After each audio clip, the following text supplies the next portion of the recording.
మామ నా వల్లనే నీకు ప్రాబ్లం అవుతుందంటే వెళ్ళిపోతారా ఇడికెచ్చి. సో లోకేష్ కనగరాజ్ హీరోగా చేస్తున్న డీసీ మూవీ ఇప్పుడే చూసి వస్తున్నాను.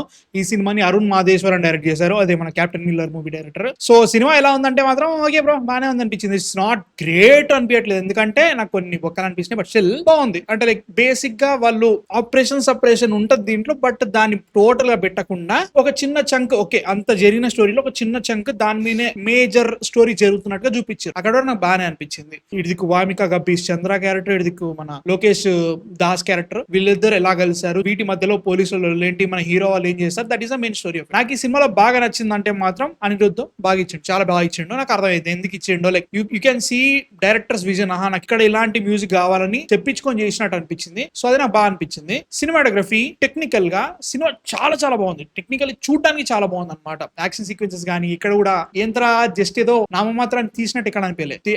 అక్కడ కష్టపడ్డారు, ఆ ఎఫర్ట్ కనబడి అది మంచి అనిపించింది. ప్రీ ఇంటర్వెల్ సీక్వెన్స్ చాలా బాగా వర్కౌట్ అయింది నాకైతే. సినిమా స్టార్ట్ అయినప్పటి నుంచి బిల్డ్ చేస్తా అక్కడికి ఆ పర్టికులర్ పాయింట్ దగ్గర తీసుకొస్తాడు. ఆ పర్టికులర్ పాయింట్ కూడా సార్ బ్లాస్ట్ అయింది, అది చాలా బాగా వర్కౌట్ అయింది అని చెప్తా. క్యారెక్టర్స్ కి మంచి బ్యాక్గ్రౌండ్ స్టోరీ పెట్టుకున్నారు. చాలా తక్కువ డైలాగ్స్ తోటే ఎక్కువ చూపించినట్టు అనిపించింది అనమాట. సో టెక్నికలీ 2 hours 22 minutes సినిమాలో కూడా మనం చాలా సినిమా చూసేసాం అనే ఫీలింగ్ అయితే గ్యారంటీగా వచ్చింది. పేసింగ్ మాత్రమే నాకు కొంచెం స్లోగా అనిపించింది సినిమా. అంటే ముఖ్యంగా ఈ సినిమా యాక్షన్ ఎపిసోడ్స్ ఉన్నా గానీ డైలాగ్ హెవీ ఉంటది. ఆ డైలాగ్ హెవీ కూడా తమిళ సినిమా కావడం వల్ల వాళ్ళు కొంచెం మణిరత్నం స్టైల్ వేగ్గా మాట్లాడుతూ ఉంటారు అనమాట. సో దాని వల్ల సరే రా బాబు నాకు అర్థమవుతుంది, నీ భావం ఎక్స్ప్రెస్ చేద్దామని ట్రై చేస్తున్నావు, నాకు ఆల్రెడీ అర్థమైపోయింది, బట్ ఇంకో క్యారెక్టర్ కి చెప్తున్నావు కాబట్టి దానికోసం వెయిట్ చేస్తున్నావు చెప్పేంత వరకు అనే ఫీలింగ్ అయితే నాకు వచ్చింది. దాని వల్ల అరే కానీరా నాకు అర్థమైందిరా కానీ అనే ఫీలింగ్ అయితే నాకు వచ్చింది. ముఖ్యంగా 3 క్యారెక్టర్స్ మెయిన్ అనమాట. ఆ 3 క్యారెక్టర్స్ మధ్యలో జరిగిన సిచ్యువేషన్స్ అన్ని బాగున్నాయి అనిపించింది. బ్రూటల్ సీన్స్ అయితే గ్యారంటీగా ఉన్నాయి, వైలెన్స్ గ్యారంటీగా బాగుంది. జస్ట్ ఏదో యాక్షన్ సీక్వెన్స్ పెట్టాలి కదా అని ఇక్కడ పెట్టలేదు, ఇక్కడ ఏదో చెప్పాలి కదా అని చెప్పినట్టు ఇక్కడ అనిపించలేదు అనమాట. క్లీన్ గా మేము ఇంత చెప్దాం అనుకుంటున్నాం, ఇంతే చెప్పినాం, ఇంతకంటే మేము ఎక్కువ వెళ్ళము అన్నట్టుగా వెళ్ళింది. ఇక్కడ వరకు నాకు సినిమా ఓకే అనిపించింది. నాకు బిగ్గెస్ట్ ప్రాబ్లం ఏంటంటే it being an separation movie, okay ఇది ఒక టెంప్లెట్ లో వెళ్తున్నారు, అండ్ ఆల్సో ఆల్రెడీ చాలా సినిమాలో చూసిన సినిమాలో కంటే దీనిలో కొంచెం యూనిక్ యాంగిల్ ఎక్కడ తీసుకున్నారంటే అది ఏమీ లేదు. పోనీ ఒక మూసలు వెళ్ళిపో అన్నప్పుడు కూడా క్లైమాక్స్ లో మళ్ళీ దీన్ని తీసుకొచ్చేసి పోలీసులు system and also saviour complex ఎందుకు వస్తున్నాయి నాకు అర్థం కావట్లేదు. ప్రతి తమిళ సినిమాలో దరిద్రం ఏమైతుందంటే మధ్యలో సిస్టమ్ ఎప్పుడు అప్రెస్ చేస్తూనే ఉంది వీళ్ళని చూపిస్తా ఉంటారు. 1-2 సినిమాలు నేను కూడా ఒప్పేసుకుంటా, పర్లేరా బాబు తీస్తున్నారని చెప్పేసి, బట్ ప్రతి సినిమా అలానే ఉంటే మాత్రం నాకు కూడా చిరాకు వేసేస్తుంది. పోనీ అట్లయినా పర్లేదు, టోటల్ సిస్టమ్ మొత్తం ఖరాబు, అక్కడక్కడ 2-3 మంచోళ్ళు ఉంటారు, మిగతా వాళ్ళందరినీ చంపేయాలన్నట్టుగా ఉన్న వాళ్ళందరినీ చంపేస్తా ఉంటారు. నాకు అర్థం కదా ఏదో. ఇడిదిక్కు మన హీరో గాడేమో పెద్ద పుడింగా పిత్తుండా ఏదో మంచోడు అన్నట్టు కూడా కాదు కదా, వాడు కూడా అందరినీ చంపేస్తా ఉంటాడు. వాడిని తీసుకొచ్చి క్లైమాక్స్ లో సేవియర్ ఎందుకు చేస్తారో,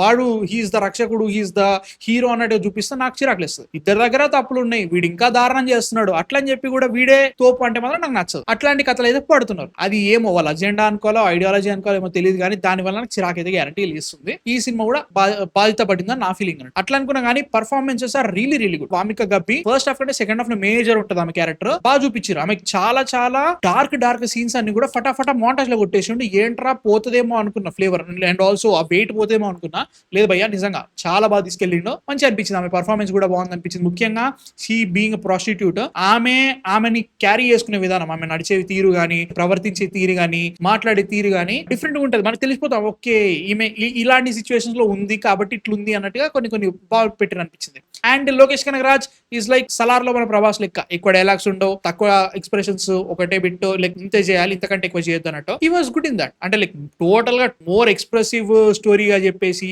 ఈజ్ మోర్ యాక్టివ్ ఉన్నప్పుడు ఎలా చేస్తుండో తెలియదు, కానీ దీనిలో మాత్రం హీ వాజ్ యాప్ట్, నాకైతే అని అనిపించింది. ఇంకా ఎవరైనా చేయొచ్చా లోకేష్ ప్లేస్ లో అంటే నాకు అనిపించలేదు, ఎందుకంటే చెప్తున్నా కదా చాలా 1 tone కి వెళ్తా అనమాట క్యారెక్టర్ కూడా. ఆ 1 tone-నెస్ ని బాగా పోర్ట్రే చేసి అనిపించింది లోకేష్. అరుణ్ మాదేశ్వరన్ గురించి మాట్లాడితే డైరెక్టర్ కెప్టెన్ మిల్లర్ కంటే బెటర్ సినిమా ఇది, అది మాత్రం పక్కా. కెప్టెన్ మిల్లర్ ఏదేదో ఎటేటో వెళ్ళిపోతుంది, ఇది అలా కాదేదో. నాకు ఇది ఓకే అనిపించింది. It's good movie, it's good story. ఒక పెద్ద ఈవెంట్ జరిగింది, దాంట్లో ఒక చిన్న స్టోరీ జరుగుతున్నట్టు చూపించారు. సెకండ్ హాఫ్ కొంచెం నాకు అక్కడక్కడ తిరిగినట్టు అనిపిస్తుంది. బట్ ఓవరాల్ గా it's decent okay movie, super అని చెప్పట్లేదు, ఇట్స్ ఓకే బానే ఉంది ఓకే అనే ఫీలింగ్ అయితే వచ్చింది అన్నట్టు. సో యా ఇది సిచ్యువేషన్ డీసీ నాకైతే. మీరు చూసారా, చూడాలనుకున్న కింద కామెంట్స్ లో చెప్పండి.